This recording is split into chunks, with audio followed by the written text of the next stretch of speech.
Greetings, friends, and welcome to another broadcast and telecast of the Victory Hour. If you're listening to WARV, welcome back from the break. We've been talking about the issue of the love of money being the root of all evil, and in light of the fact that Standard & Poor's have downgraded the United States from a AAA rating to a AA plus rating, and has pretty much borne a testimony as to our own moral corruption. I think it's prudent and it's timely for us to speak on this issue of the cause of the cancer that is in our midst. We have criminals running our government now. We have criminals running the financial system of this nation. I remember years ago, I was in a class on money and banking. I went to Bryant College, and I got a business degree from Bryant College, and along the way I had to take a class in money and banking.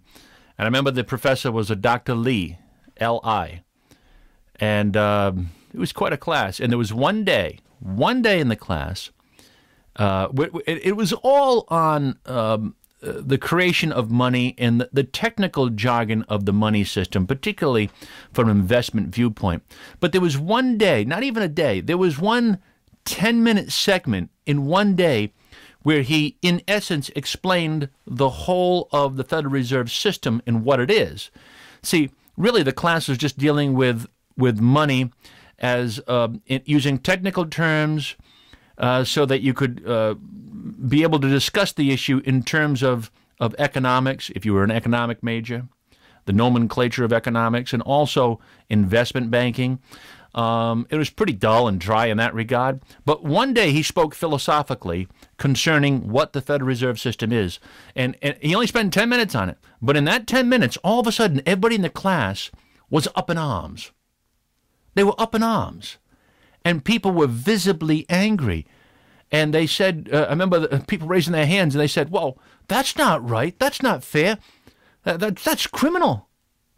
And I remember the good doctor said, well, that's the system you have.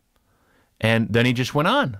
And he went on to other things, and the class was a fairly difficult class, so you couldn't dwell on this very long because you needed to pass the next test. So off we went on to all these other details, and we got lost in the trees.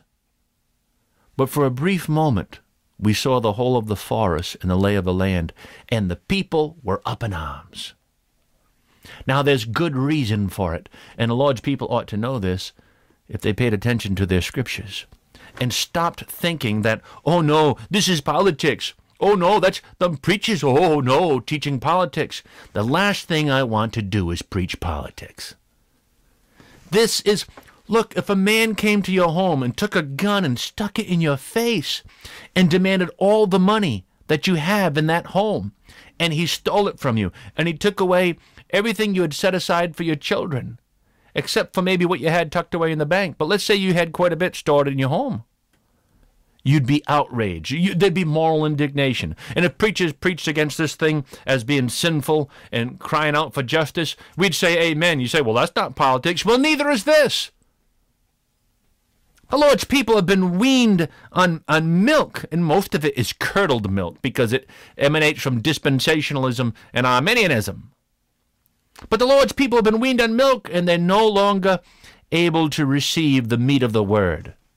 Now, I'm not saying that money, the subject of money, is the meat of the word. We want to delve into a greater understanding of Christ. But I'll tell you this, if you want to understand to a greater degree the mind of Christ, the honorableness and the integrity and the holiness of God, then you need to understand these principles, because God has commanded men to treat each other with honor and equity.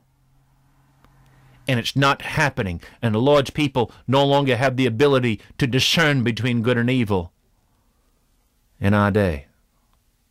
See, I'm just trying to help us along in this one issue. That's what we're facing right now as a nation. Before we went to the break, if you're watching on TV at the end of last week's telecast, I was reading from Nehemiah chapter 5, and in particular, verse 13. The Jewish people had gotten into the practice of lending money to each other on usury. and the money lenders were charging and exacting usury on their brethren. And, of course, there's a compound interest to this kind of thing. And people ended up losing their homes, the land that has been their inheritance and in their tribe and their family for many, many years. And it would be transferred to the money lenders. And so people lost their homes, they lost their vineyards.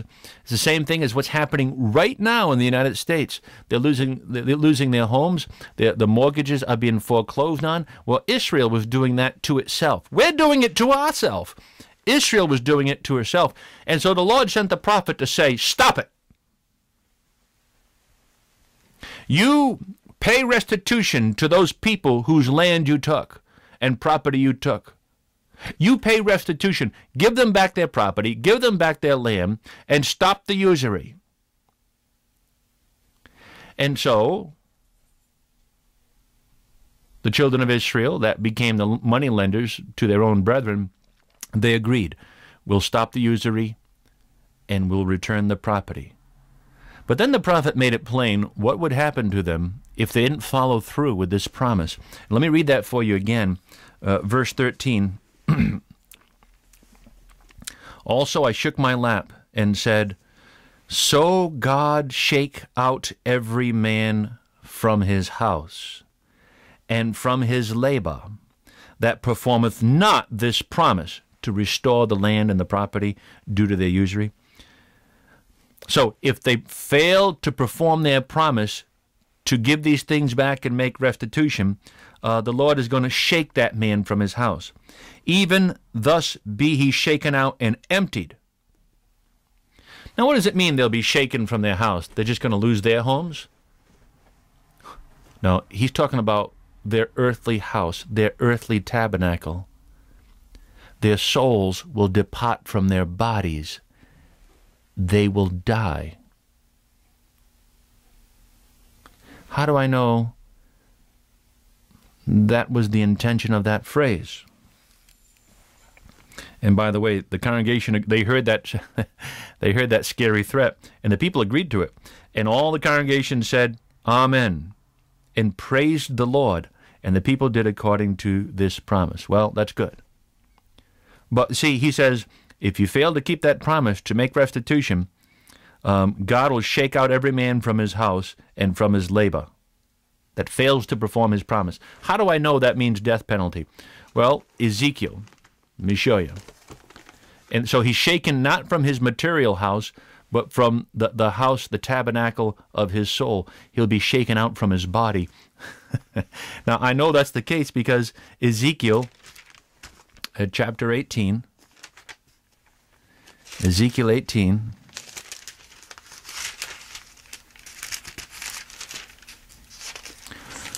let's see, and verse 13. Well, I suppose, so you have the context here. Let me back up to verse 10. If he beget a son that is a robber, a shedder of blood, and that doeth the like to any one of these things, and that doeth not any of those duties, but even hath eaten up the mountains, and defiled his neighbor's wife, hath oppressed the poor and needy, hath spoiled by violence, hath not restored the pledge, and hath lifted up his eyes to the idols, and hath committed abomination, hath given forth upon usury. Notice all these sins. And one of them is, you've exacted usury from your brethren. What's the penalty? And hath taken increase. Shall he then live? Question mark. He shall not live. He hath done all these abominations. He shall surely die. His blood shall be upon him.